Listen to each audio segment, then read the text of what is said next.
They say the woods hold secrets.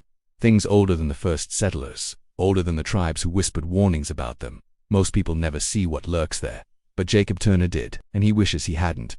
The first snow of the season had come early that year, dusting the pine-covered slopes of the Cascades in a thin, ghostly veil. Jacob Turner, an experienced wildlife photographer, welcomed it. Snow meant fresh tracks, and fresh tracks meant good photos.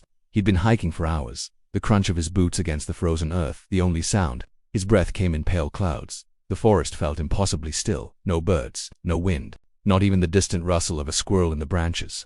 It was the kind of silence that didn't just happen. It was the kind that waited. By mid-afternoon, the sky had begun to bruise into shades of gray and purple.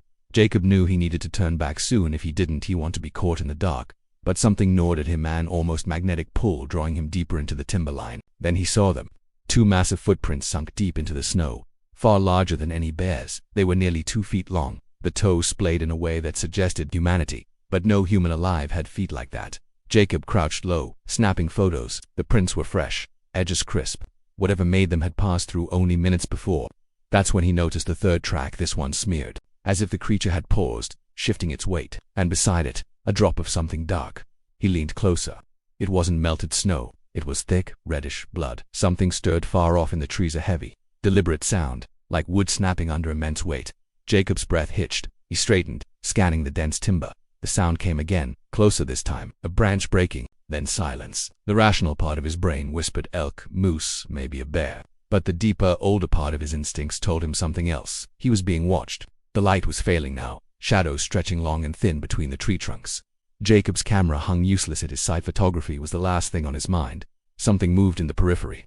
Not just movement. Height. Tall, much too tall. He turned sharply, but whatever it was had vanished behind the pines. He started walking back toward the trailhead. Faster now. Every 30 feet, he glanced behind him, expecting to see something. And then he heard it. A low, guttural sound. Not quite a growl, not quite a human voice. It vibrated through the air, deep and resonant, as though the earth itself was speaking. Jacob froze.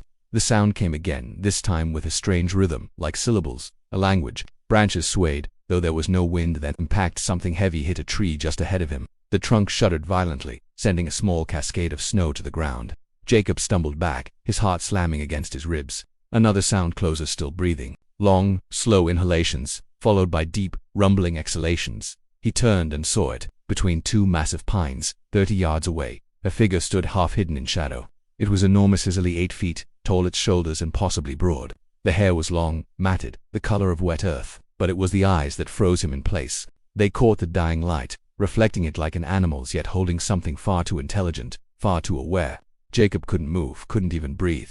The thing stepped forward, and the snow crunched beneath its weight. The smell hit him next, thick, musky and metallic, like rust and damp fur.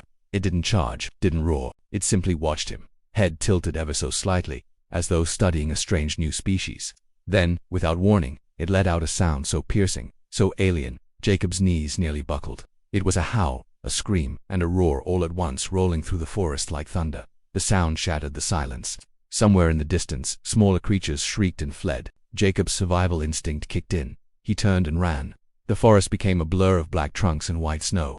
His lungs burned, but behind him, he heard it moving fast, heavy footfalls pounding the earth, snapping branches in its wake. He didn't dare look back. Every second he expected to feel a massive hand clamp down on his shoulder, to be yanked into the darkness. The sound grew closer.